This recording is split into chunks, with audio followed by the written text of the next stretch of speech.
여러분 안녕하십니까? 오늘 참으로 좋은 날입니다. 오늘 하나님 말씀은 고린도전서 1장 22절에서 24절까지 말씀이 되겠습니다. 우리 함께 읽겠습니다. 유대인은 표적을 구하고 헬라인은 지혜를 찾으나 우리는 십자가에 못 박힌 그리스도를 전하니 유대인에게는 꺼리끼는 것이요 이방인에게는 미련한 것이로되 오직 부르심을 받은 자들에게는 유대인이나 헬라인이나 그리스도는 하나님의 능력이요 하나님의 지혜니라. 아멘.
바울은 전도자였습니다.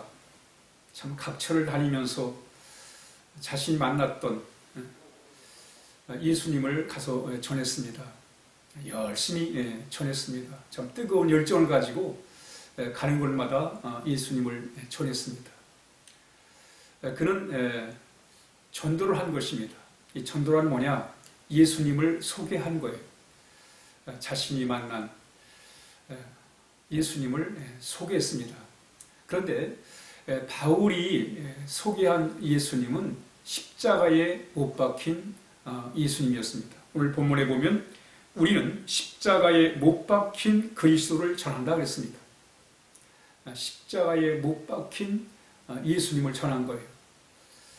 우리 예수님을 전할 때 예수님의 그 좋은 가르침이 얼마나 많습니까? 좋은 가르침들 또는 참 병자들을 고쳐주시고 또 낙심한 자를 위로해 주시고 죄인들을 참 용서해 주시고 이런 가르침과 참 귀한 사역들이 많은데 그럼에도 불구하고 바울은 십자가에 못 박힌 예수님을 전했단 말이죠. 그런데 이 십자가에 못 박힌 예수님을 전하는데 실제 이 유대인들에게는 이게 좀 부담스러운 것이었어요. 한마디로 말하면 십자가의 예수님을 전할 때 유대인들은 듣기 싫었습니다. 왜냐하면 유대인 자신들이 예수님을 십자가에 못 박아 죽였잖아요. 그러니까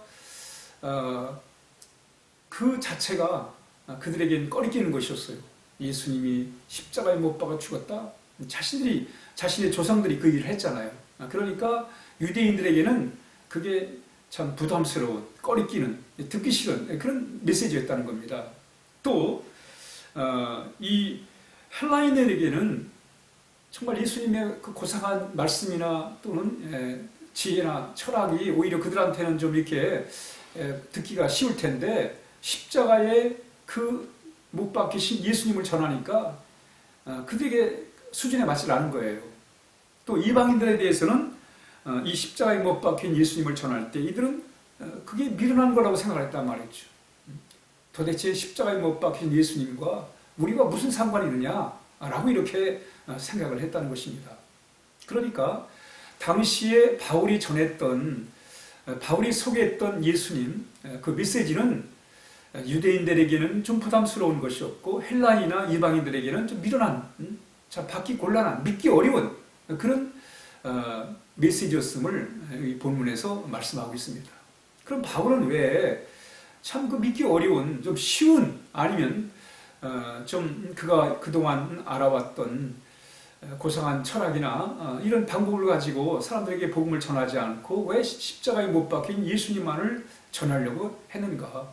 잘 받지도 않고 또 부담스럽고 잘 믿기지도 않는 이 십자가의 복음을 왜 그는 고집하며 전했던가에 대하여 오늘 우리가 함께 생각해 볼 필요가 있습니다.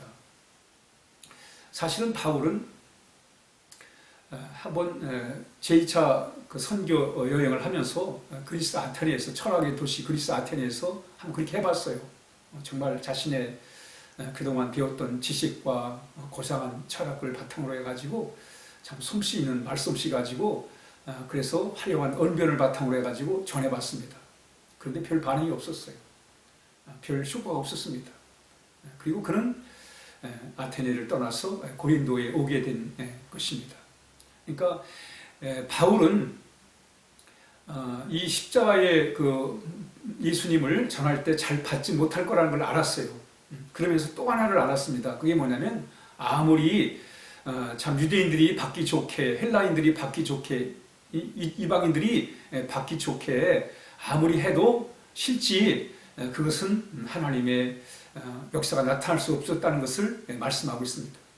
바울은 뭘 알았냐면 바로 복음을 전할 때, 십자가의 예수님을 전할 때 바로 그 복음을 통해서 사람들이 하나님을 만나는 것이고, 그리고 그 속에서 성령이 역사하는 것이고, 그 속에서 사람들이 변화를 받고 새롭게 거듭나고 하나님의 자녀가 되는 놀라운 구원이 이루어진다는 사실을 바울은 알았던 것입니다.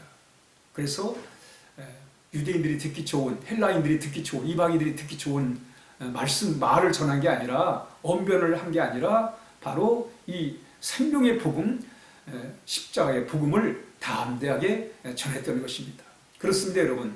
우리가 하나님을 만나는 길은 십자가의 예수님을 통해 만나는 거예요. 무슨 고상한 철학을 가지고 만나는 것도 아니고 또는 유창한 언변을 통해서 만나는 게 아닙니다. 하나님을 만나는 길은 십자가의 예수님을 통해 만나는 거예요.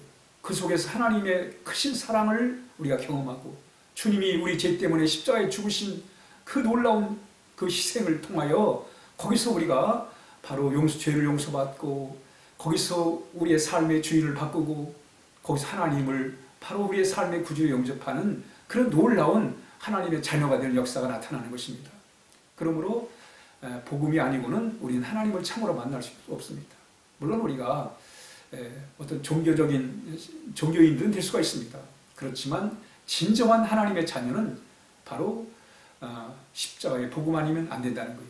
바울은 이 사실을 알았습니다. 그래서 헬라인들이 잘 알아듣지 못하던, 이해를 못하던 여전히 십자가의 예수님을 담대하게 전할 수 있었던 것입니다. 또 바울이 알았던 게 뭐냐면 바로 십자가 예수님을 전할 때 성령께서 역사한다는 걸 알았어요. 무슨 고상한 철학과 지혜를 전해야 성령이 역사하는 게 아니라 바로 십자가에 못 박힌 예수 그리스도를 전할 때, 그 복음을 전할 때 성령께서 역사하신다는 것을 알았던 것입니다. 그렇습니다, 여러분. 성령이 역사하는 곳이 언제예요?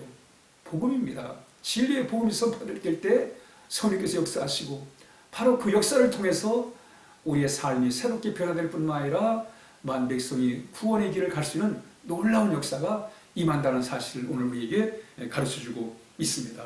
그래서 바울은 끊임없이 그 말씀을 하는 거예요. 17절에 보니까 고린도전서 1장 17절에 그리스도께서 나를 보내심은 세례를 베풀려 하심이 아니요 오직 복음을 전하게 하심이라. 복음이 뭡니까? 십자가에 죽으신 예수 그리스도, 그 복음을 전하기 위함이라는 거예요. 18절에 보면 십자가의 도가 멸망하는 자들에게 미련한 것이요 구원을 받는 우리에게는 하나님의 능력이라 그랬습니다.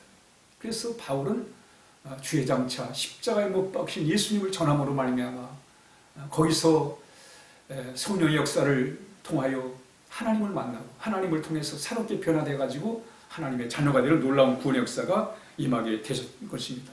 21절에 하나님의 지혜에 있어서는 이 세상이 자기 지혜로 하나님을 알지 못함으로, 그러니까 여러분 세상의 지혜 가지고 하나님을 아는 게 아니에요. 이거 신비로운 역사예요, 여러분. 복음이 전할 때 성령의 역사하고 성령의 역사를 통해서 참 우리가 거듭나 하나님의 자녀가 된다는 것은 무슨 인간의 인위적인 어떤 방법이 아닙니다.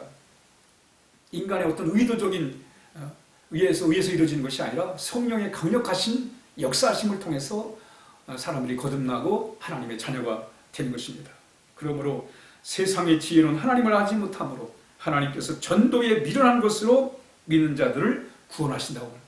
어쩌면 십자가의 복음을 전하는 건 미련스러울지 모릅니다. 그러나 거기에 바로 성령의 역사하시고 또 그 속에서 우리는 하나님을 만날 수 있고 새로운 삶을 살아갈 수가 있는 것입니다. 그래서 여전히 우리로 예수님을 소개할 때 십자가에 못 박히신 예수 그리스도, 그분을 우리는 열심히 전해서, 그래서 참 많은 이들이 주님 앞에 돌아오는 그런 위대한 역사를 우리가 이뤄가야 하겠습니다. 함께 기도하겠습니다. 하나님 아버지 감사합니다. 십자가에 못 박히신 주님을 통해 이렇게 우리가 참 거듭나게 하시고 하나님의 자녀가 돼가지고 살게 하시니 감사합니다. 하나님 아버지 놀라운 복음을 우리가 담대히 전할 때 성령께서 역사하시고 또 모든 이들이 하나님 앞에 돌아오는 구원의 역사 임하도록 인도하여 주옵소서. 예수님의 이름으로 간절히 기도하옵나이다. 아멘.